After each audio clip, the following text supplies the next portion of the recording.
What is up, people of crypto land? I have been meaning to do this video for a few days now, but there's so many things involved with it. Furio just dropped a ton of news, so I had to take a moment to absorb it, try to do some math on some of the segments that have changed, and figure out how I wanted to relay it out to all you guys. So I'm sorry for the delay, but there's a lot of changes that have certainly happened to Furio. Major announcements came out last week. Some good, some bad, some neutral. So I don't want to tell you exactly how to feel. I'm just going to kind of do this initial part to report the news, and then you can decide if it affects you negatively or positively. But what I'm going to try to do is go through each segment individually. That way we can assess them on their own. And then what we're going to do is we're going to zoom out and we're going to look at the ecosystem as a whole, and we're going to look at the big picture, and we're going to try to figure out how it's going to affect you in the long term. So before I get started with the deep dive, two things. One, my channel has been growing a ton. Thank you all for liking and subscribing. I get so many comments and so many likes on every video. The interaction has got to be well above the average. And I attribute that to you guys for being awesome and always being willing to engage in my content. It's truly appreciated. Right now, I am working hard to get to 3,500 subscribers. I think I'm about 150 short right now. So if you watch the content and you like it, please consider hitting the subscribe button. The second thing I wanted to cover is my team. So the Furious Degens is now up to 51 members, and I couldn't be more excited about that. So we did really well in the Fast Teams contest last time. We airdropped 58 tokens. Since then, I want to say we've probably added about 15 new team members. So I think even though we're relatively small compared to some of these teams who have 200, 300 people, I still think we're growing at an incredible rate. And I think that gives us a really good shot to continue winning these monthly Fast Teams contests. And when we win that, the dev team passes down some major airdrops that I can pass down to you. So if you dig Furio, you're into it and you want to get in, you could definitely consider joining our team. And if you're just here to absorb the content, that's okay too. But what I would say is, if you're on the fence right now about Furio, watch this video. There's been a lot of changes in the Furio system, so this should help you decide whether it's a project that will work for you or not. So without further ado, let's go over and read the article. I will read it piece by piece. I will try to skip through any parts I can that are sort of monotonous. I'll give you some color commentary along the way. And then what I think is we'll zoom out and we'll look at the ecosystem as a whole and decide if we think this thing's going to thrive or not. So here we go. So this is the article that the Furio team put out on Medium. So it says Furpool Live. I don't know why Furpool is so hard to say. It's the F-U-R and then this P combo. R to P. Furpool Live plus updates. The Furio ecosystem moving at a pace and changing the DeFi landscape. So just from the title, it's telling you that the Furpool, which is interesting, is actually live now. And this is a super nice way to say they're making a lot of different changes. So they start off by saying, and this is interesting, you can read between the lines here. The Furio dev team have made it absolutely clear from the start that the most important characteristic is the stability of the ecosystem for all participants. The team have also made it absolutely clear that they will not back away from making decisions that are for the benefit of the majority of users. This is kind of what it sounds like when they're setting you up for bad news or when they're ready to rip that band-aid off. We are working to a bigger picture and a long-term plan. All of the fine-tuning and adjustments along the way have been made with this in mind. DeFi and crypto in general is an incredibly fast-moving space, and to paraphrase Charles Darwin, it's not survival of the fittest, but survival of those best able to adapt. So to me, in this article, they're trying to set the psychological table in order to get you at a mindset that you've got to adapt to survive. And I think that sets the tone for the article. So what I'm not going to do is read every little piece of this. Let's just get into the pieces, but you get the idea. Changes are coming down the road. They're trying to tell you, hey, we're about to scare you with some crazy changes. But in the end, if you adapt, then it's going to pay off. And I'll let you make that decision after I get through the full article here. All right, the launch of the Furpool. This was launched at 20 UT Saturday, the 20th of August. Offering a very attractive return on your USDC and a deepening of the Fur USDC LP. Early calculations are suggesting we will settle at APYs up to 50%. I think right now it's actually paying out more, but they're trying to be conservative and just say 50. And that is before the launch of FurBets LMS, which will increase this still further. So what this is basically doing is allowing to take your Fur tokens, your Furio, create an LP token, right? Mash that together with USDC, which is dollars. What that does is that provides liquidity for Furio, and that helps support the price. Then what you can do is take that LP token and stake it in the system and earn 50% APY, which is really competitive. So the addition of this, it kind of does something similar to what the reservoir does on the drip side. You're depositing funds, these LPs, these Furio USDC LPs, into the system that's adding liquidity, and they're willing to kick you out some profits to do that. There's different time locks that go along with that, so you can earn a little bit of a bonus. And I won't say that this new development that Furio Pool is crazy innovative. A lot of other protocols are doing this, but I do think it's very necessary. I think it's a smart way for people to diversify, and it's a really smart way for the ecosystem to protect itself because of all that additional liquidity that's been added. So this is probably one of those additions that wasn't hard to predict, and it's an addition that makes complete sense. Again, it launched last Saturday, so it is live, and it kind of seems like it's in beta. They've been making some changes to the UI. There were some issues about your balance reporting correctly early on. I believe they fixed all of that. So if you go to the website, scroll to the top, you'll see Furio Pool. Looks like 167 people have already staked it here. You got 15,045 LPs staked. You can pick your time limit here. And then of course you've got the ability to compound and claim. So this is really easy to understand. The yields are decent, so it's a good place to plug money in here and make some money off your stable coins. So far so good, but they actually do something later that makes this a lot more attractive, and I'll show you that here in a second. Back to the article. The launch of Furio Pool is tremendously exciting, and we will see the option to add BUSD and BNB introduced in the weeks ahead. To me, that's exciting. I don't know why, but for whatever reason, I really like working with BNB. BNB is probably my favorite cryptocurrency. I love doing things on the Binance Smart Chain. And I think if all the work I do with my businesses in real life would pay me in BNB, I would probably be pretty happy with that. So I don't know about you guys, but that's an exciting update. Next up is the launch of LMS. LMS, of course, is the liquidity management system. That's basically what boils down to price control. They find an appropriate price level and then they trap the price in between that certain range and it bounces back up and down. Hoard's been using this for a long time, and the technology that they basically licensing or using is actually Hoard's system. So I've covered this in depth in one of my recent videos. Go watch that one on Furio and the integration of LMS, and that will give you some basic details, but it's basically just saying that the LMS system is right around the corner. And again, that's another sustainability metric that I think will matter here once we zoom out and try to look at the big picture of what's really going on with Furio and is it a good investment for the long term. So if I remember to do it, what I'll try to do is I'll try to link both of these articles down in the description below so you guys can have them and read through them if you want to. I'm not going to go back into that article because I've kind of already covered it, and it would just make this video tremendously long. Next up, they've got some good news sandwiched with a little bad news. Adjustments to the variable ROI rates and a weekly bonus claim. That is correct. They are making adjustments to the current variable ROI rates. And this is the thing that most people are really frustrated about. What people don't like in smart contracts and decentralized finance, which is not that decentralized right now, is that contracts can be changed. But here's the thing. Would you rather have a contract be changed and then have it last longer? Or would you rather have a contract run a little too hot and then burn out? That question will probably be answered differently for different people. If you are a whale and you've dumped a bunch of money in the system, and if it runs real hot and then burns out and you can ROI, then the long-term sustainability of a project isn't quite as important to you. But for the everyday person, I think we all pretty much benefit more from projects that have longevity, so we can build our stack over time and then ROI plus, a sizable profit. So let's discuss the details of the variable ROI, and then I'll try to explain why they've sandwiched these two into the same update. So Furio launched with very attractive rewards, and we believe it is by far the most lucrative and sustainable project of its type. It is the only project that offers 100,000 tokens at max payout and offers the fastest route to get there. Now, some of you guys are saying Drip offers 100,000 tokens at max payout, so this doesn't make sense.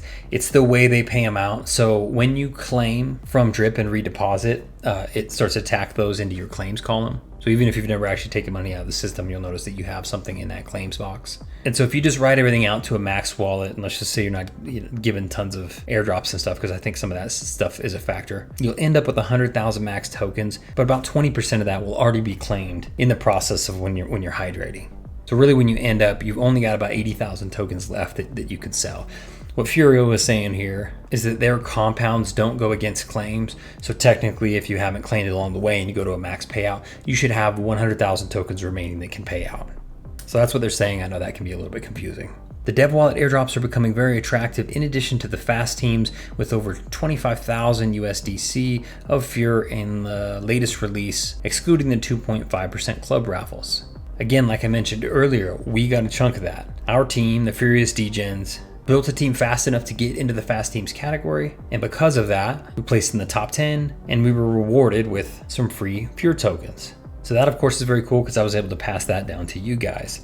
They say, put simply, it's the best project of its type. And for me, you guys all know I'm super into drip. I do not see these projects as that similar. They are very different. The tokenomics are wildly different. The ecosystems are different. So to me, if they say that, I might agree. Furio's kind of in a classification of its own as far as the other projects that I'm in. So far, I've really been liking it, but am I gonna like it after these new variable ROIs come out? So this part's really important. In another unique development from the Furio dev team, you will be able now to make a weekly bonus claim. This is very different. No other project has done this yet. Let me break down how that will work exactly. You can make one claim per week, which you can send straight to the Furio Pool LP, and this will be converted for you to LP tokens and put on the 90 days or the 90-day time lock, which gives you 10% LP stake boost, right? So let's say that equals 1 LP token that goes over, you're gonna get 1.1 LPs because you're locking it up for 90 days. So that's good. But what it does is it takes that weekly claim and it moves it for you. Automatically takes that money that you have there, puts it over into the Furio pool, creates the LP for you, all that stuff. And more importantly, it does not count as a claim and it doesn't affect your variable daily ROIs at all. So this to me is where it really starts to get interesting because the wheels start turning. If I don't have to count that as one of my weekly claims, and I can shift it over without being penalized, but also earn money over there.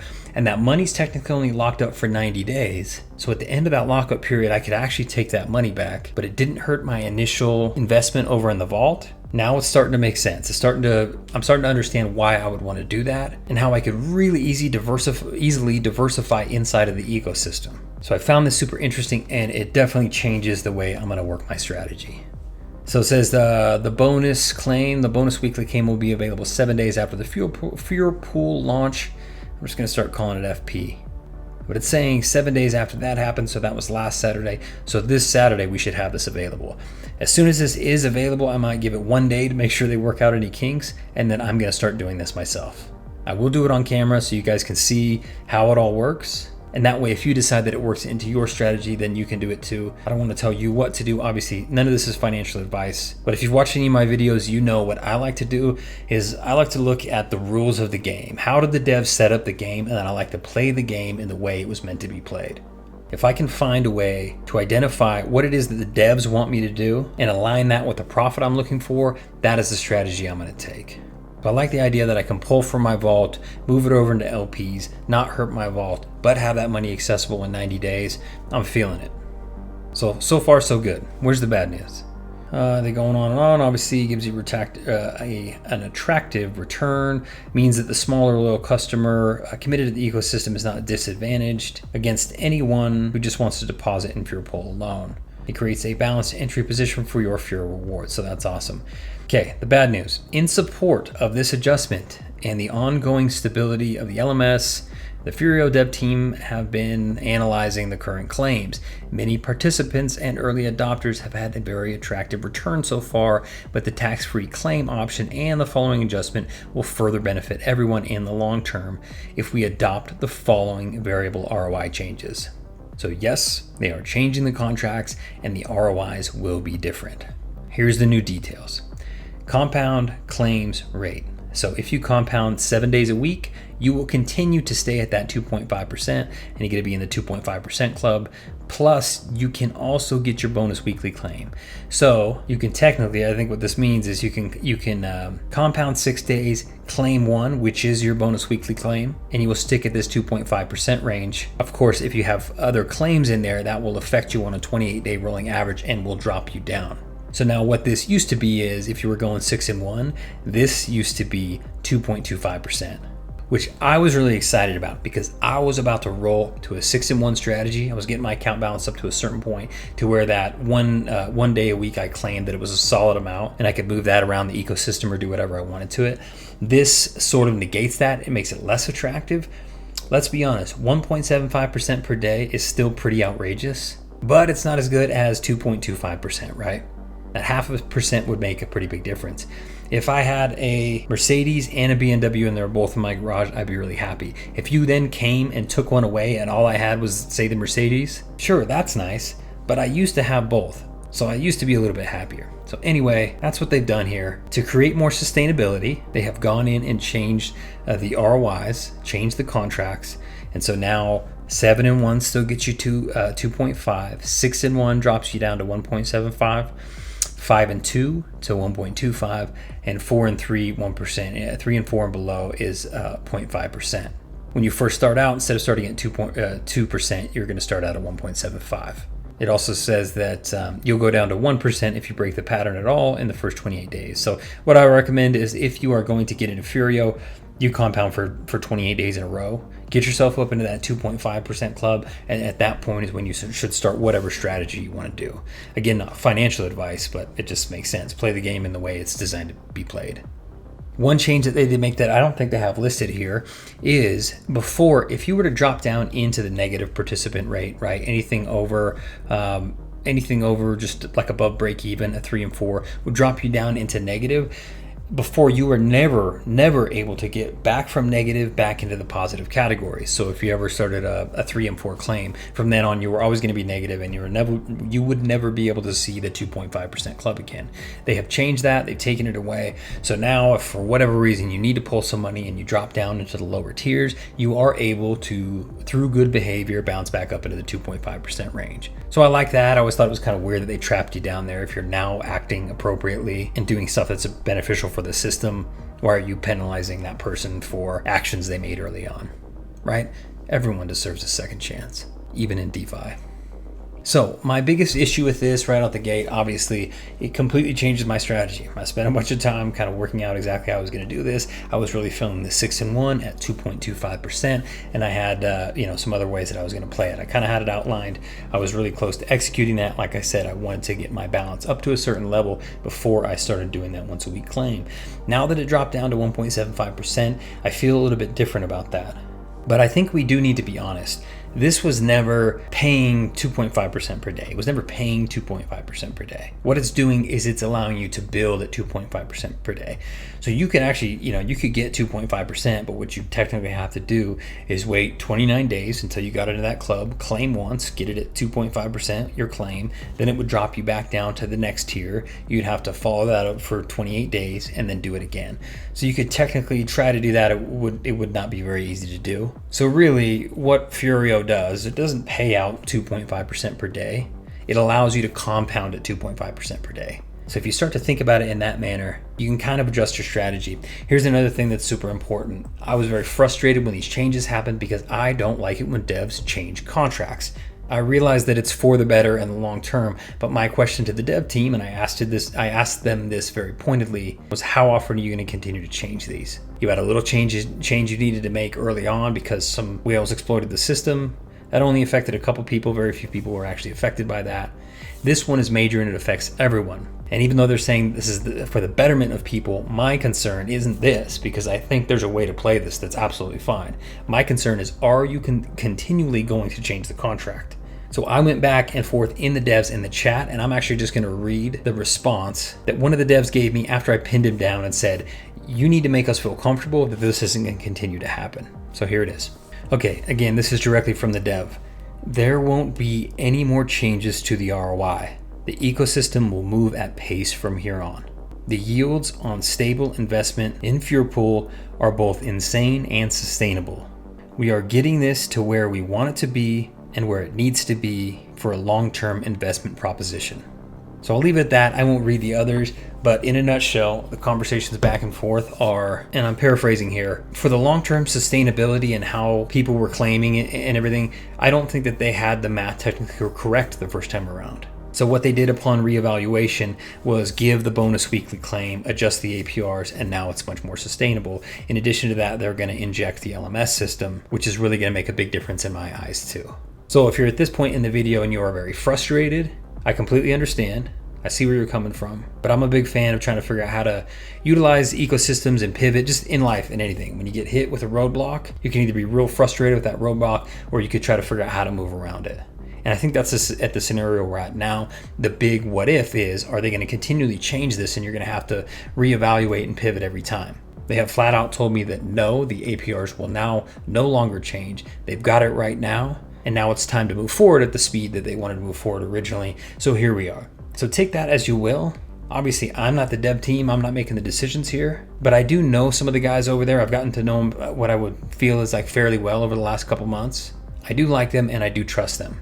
So where I'm personally sitting right now is, okay, if they're going to take that 2.25% away from me, maybe it doesn't make sense for me to claim. Maybe it makes sense for me to max out as fast as possible. But if they're going to give me a free bonus weekly claim where I can move it over under a 90-day time lock and then actually get that money back, or figure out if I want to repurchase Furio, start up another wallet, cash out some of that, figure out what I want to do with it, maybe just keep compounding it so I can earn additional USDC. I'm starting to like that option more than claiming once a week. I would rather not take the hit, take the free claim and move it over and keep rocking at the 2.25%. So right now the bonus claim obviously hasn't gone live yet. It's not going to go live for a few more days. So I've got a couple more days to contemplate exactly what I want to do. But to me, that seems like the right strategy. If I play it right, I can even use some of those funds to end up doing airdrops from the back end because it'll come out of my 90-day time lock. Anyway, I'm trying to figure out exactly how I want to do it. But what I'm thinking right now is ride this 2.5% club as long as I possibly can until I hit max payout, which will be really quick. 2.5% compounds extremely fast. Once I get there, I can roll to a claim-only schedule, but then I'm going to have this a whole other piece of the pie that is the Furio pool and the USDC and everything that's living in there. And that's not to mention anything on the FearBet side of the ecosystem, the casino. So that's what I'm feeling right now. You guys can give me your 2 cents in the comments on that one. They go on and on, start talking about the changes. Obviously that kicked in. Let me say this. And they mentioned this early on. They said that we're not going to shy away from making changes. One of the original things that they did is they polled the community when they made those first little contract changes and said, hey, what do you guys think? What they've done here is they've just made this really quick adjustment. There was really no notice, and they just changed a lot of stuff with really no notice. It came out of nowhere. The teams were pretty caught off guard, and it was really frustrating for a lot of us, especially us team builders. I think when I started in the chat and I started kind of complaining about this, some people were basically saying, hey, don't worry about it. Your ROI is going to be good. And that was never my concern. That wasn't why I was bringing it up. What I wanted to do is make sure that I could make the rest of my team feel comfortable with the changes. Because like it or not, I relayed this information out to you. Some of you guys did your own research. You liked my video and you got in underneath me because you thought it was a good project. So in a way, you guys are still maybe not looking at me for advice, but looking at me for guidance. So if I drew you guys into a project and then they're over here making changes and you end up getting burnt, that really frustrates me, especially if we're going to continue making changes.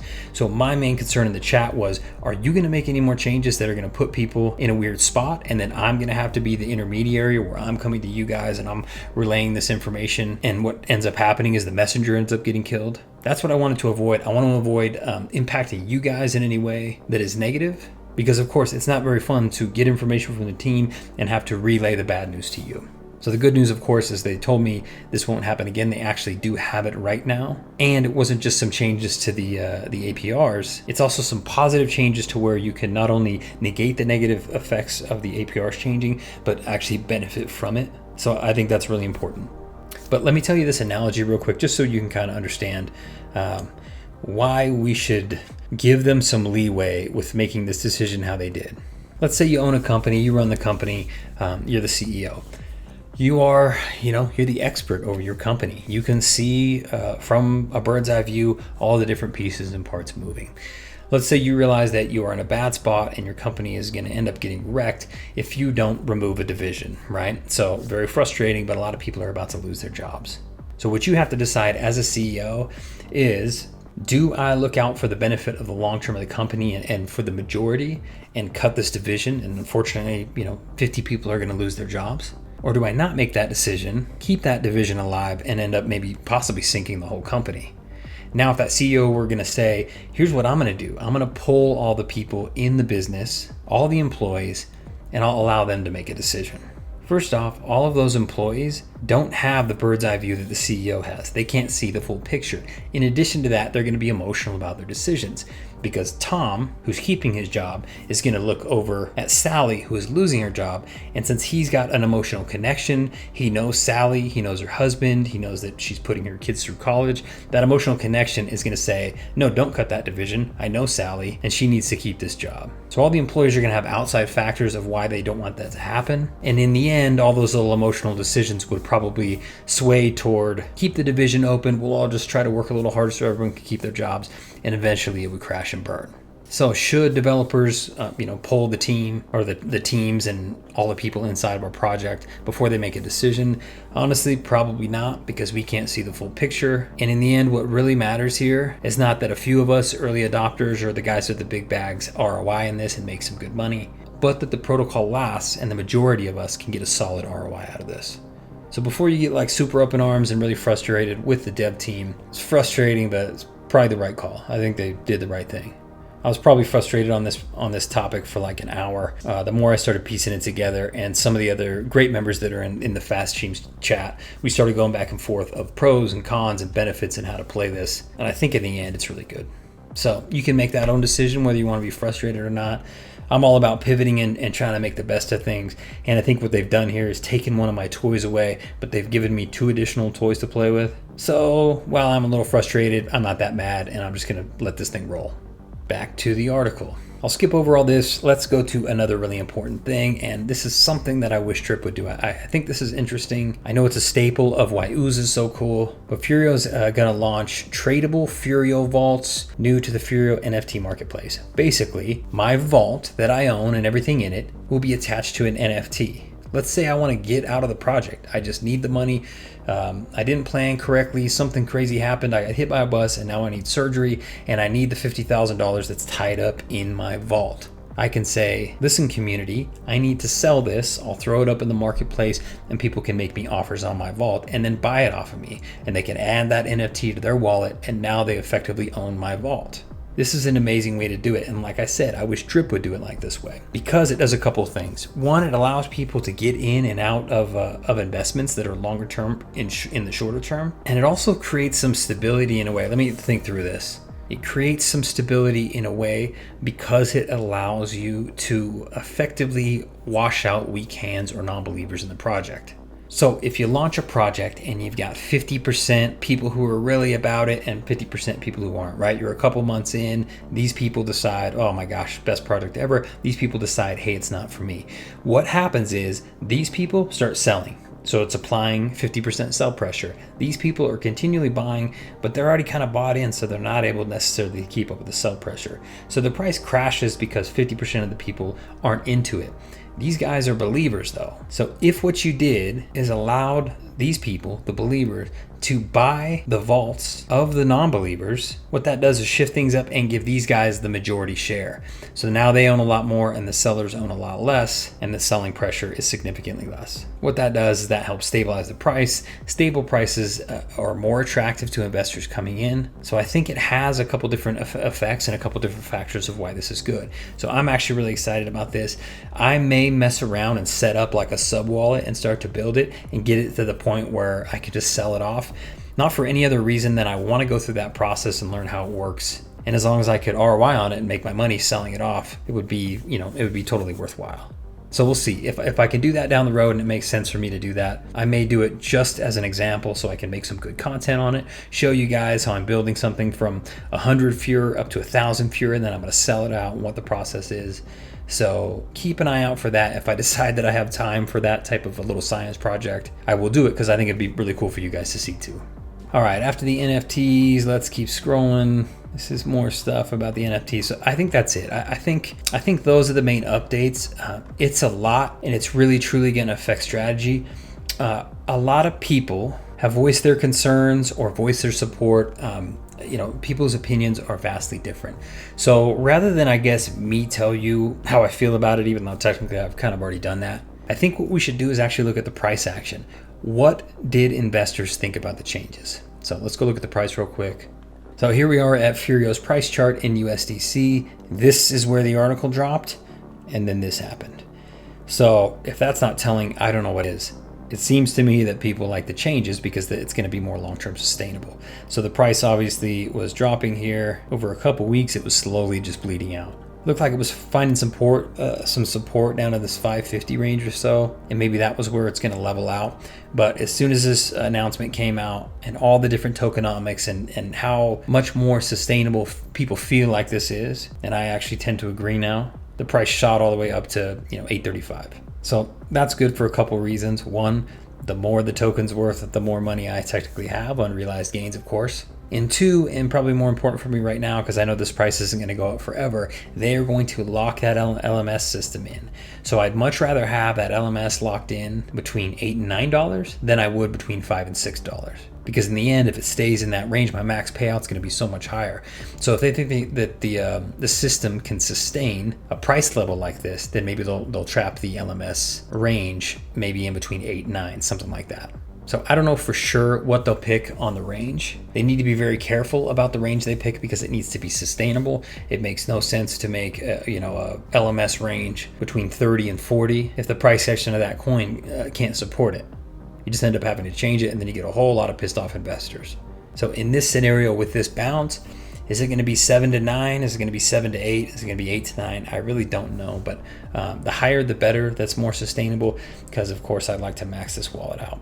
So that's what everyone else thinks. What do you think about the changes? This seems like it's relatively positive to me.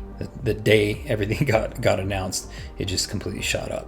So the other question that I've been getting a lot in between when Furio first launched, I first got into it and started making videos, was Scott, can you tell us the math on like what a maxed out wallet is? So there's a lot of different metrics. It's a little bit confusing, but I think I have it nailed down. Don't sue me if this information is wrong. There's a couple little pieces I'm foggy on, but I think it's pretty close. And if you're a mathematician and you know of an area I made a mistake, then please tell me so I can correct it and we can get the appropriate amount out. But maybe I got it right. So let's take a look at my spreadsheet. We're gonna walk through it. I'm gonna tell you how I arrived at these numbers, and you guys, the community, can tell me whether I'm right or not. All right, here it is. Hopefully I didn't make any mistakes. So the max payout on Furio, like I mentioned before, is 100,000 tokens.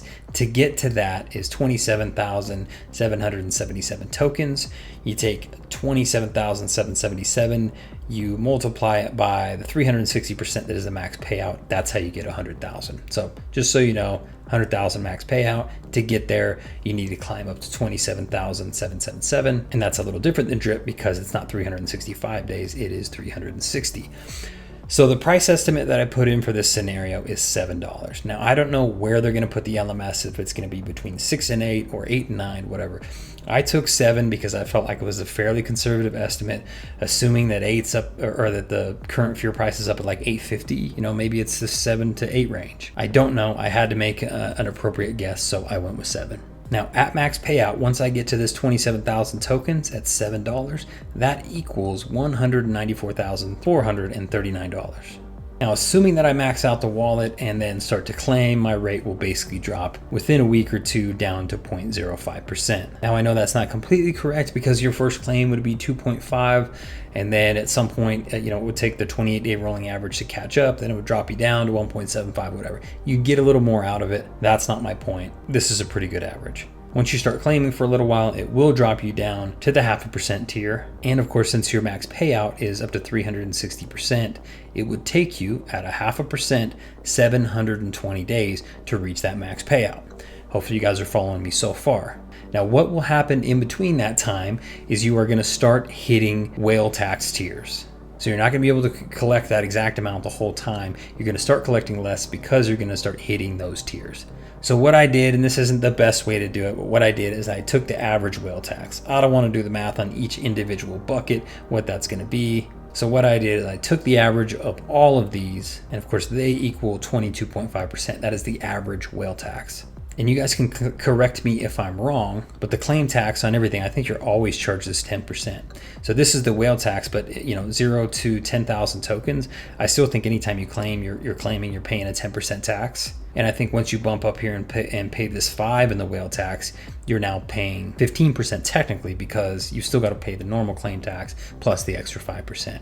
I believe that's how it works. So if that is correct, then my math here is correct. The average total pre-sale tax would be 32.5%. Once those taxes are taken out, you of course, now that you've claimed, will still have to sell it back into the system and you're going to pay another 10% tax, just like with basically every protocol out there. So taking all this math into account, what I've found is at the 0.5%, assuming $7 and this amount, you'd be making about $972 a day. After you take the total tax, which means the whale tax and the claim tax, you'd be down to 656. You would now have that Furio in your wallet, and you want to sell it to convert it over to USDC or whatever, you'd have to pay that 10% sales tax, which would bring you to about $591. So if you followed me along that process, once you reach a maxed out wallet and you're earning 0.5% per day on a maxed wallet where the Furio price is say $7, that would be $591 a day.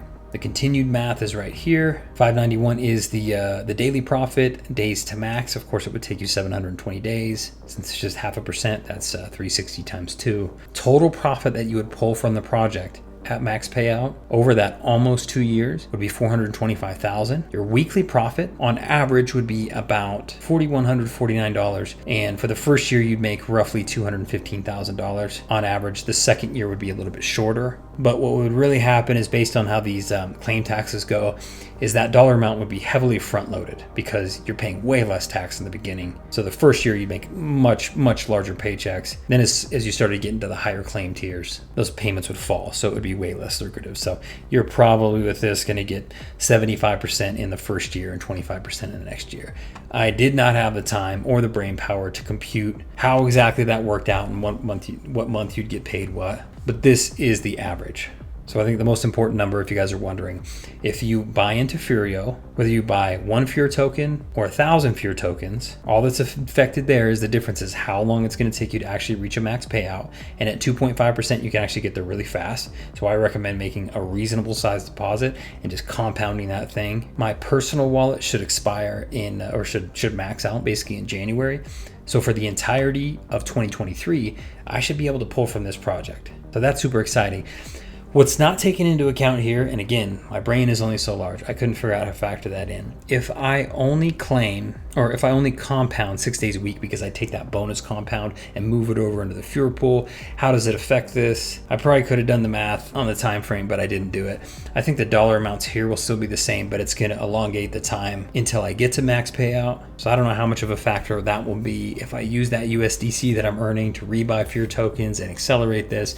There's a bunch of different variables here. There's no way to calculate it all in there, but I thought it was important for you to know that if my math is correct, and you guys can, someone chime in here and correct me if I'm wrong, if the basic flow on the math is correct, you should be able to put in a reasonable amount, run that thing to max payout, and get around $425,000 out of the project after you've maxed out, assuming a Furio token price of $7.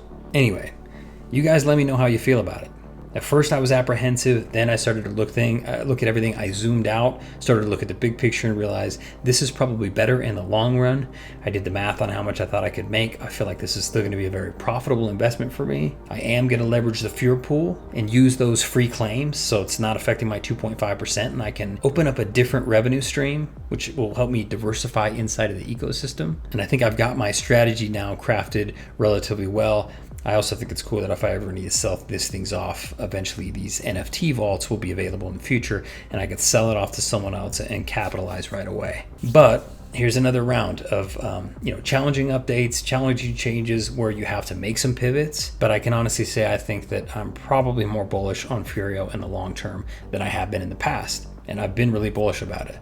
So I feel solid about the project. If you would like to join my team, of course, there will be links below. Let me try to link these articles below, so if you want to read through those, you can. If you've got questions, feel free to reach out to me. Please join the Telegram, because we're always doing some fun stuff in there. Please, if you liked the video and wouldn't mind, subscribe to the channel. Again, I'm trying to see if I can get to 3,500 subscribers by the end of the month. Thank you guys all for listening to this very long video. Happy investing.